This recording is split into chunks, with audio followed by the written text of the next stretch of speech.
In the summer of 1997, in a quiet small town in Pennsylvania, the Miller family was doing something completely ordinary, sorting their morning mail. Among the bills and newspapers, one envelope immediately stood out. It was thick, slightly yellowed, and strangely aged. There was no return address, no sender's name, only their home address typed as if on an old mechanical typewriter. Inside the envelope were 4 handwritten pages, and the very first sentence changed everything. "Mom, Dad, don't be afraid, it's me, Claire. I'm writing this from the year 2082. At the time, Claire was only 11 years old. At first, the letter sounded impossible. It described a global financial crisis triggered by digital assets. It warned of a flu-like pandemic spreading across the world in the early 2020s. It mentioned a massive technology company becoming more powerful than governments, and it spoke of a breakthrough in artificial intelligence that would reshape education, work, and everyday life.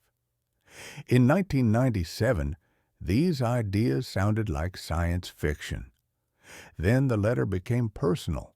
It warned of a specific event. In November 1997, you will break your left wrist. The family dismissed the warning until November arrived. Claire fell from her bike and fractured her left wrist exactly as the letter described. After that, the family grew afraid. They placed the letter in a drawer and tried to forget it ever existed. Years later, while in college, Claire rediscovered the letter and showed it to a professor who studied unusual historical documents. The results were disturbing. The paper was made from fiber blends not used in the 1990s, but predicted to appear decades later. The ink contained chemical markers unknown at the time, and the handwriting matched Claire's own, as if written by her many years in the future. Then came the most unsettling discovery.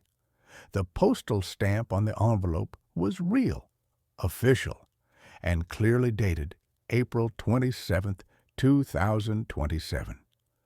The letter had arrived in 1997, but according to the postmark, it was not mailed until 30 years later. Researchers proposed many explanations: time travel, a rare time slip anomaly, an impossibly advanced hoax, coincidence, and psychological mimicry, or even a future artificial intelligence capable of sending warnings backward through time. None of these theories fully explain what happened. Today, the letter is stored in a controlled archive. Claire grew up and continues to live an ordinary life, but every year, on April 27th, she feels the same quiet unease. Every year she waits for a second letter, but it never comes. The letter from the future, a mystery still unexplained.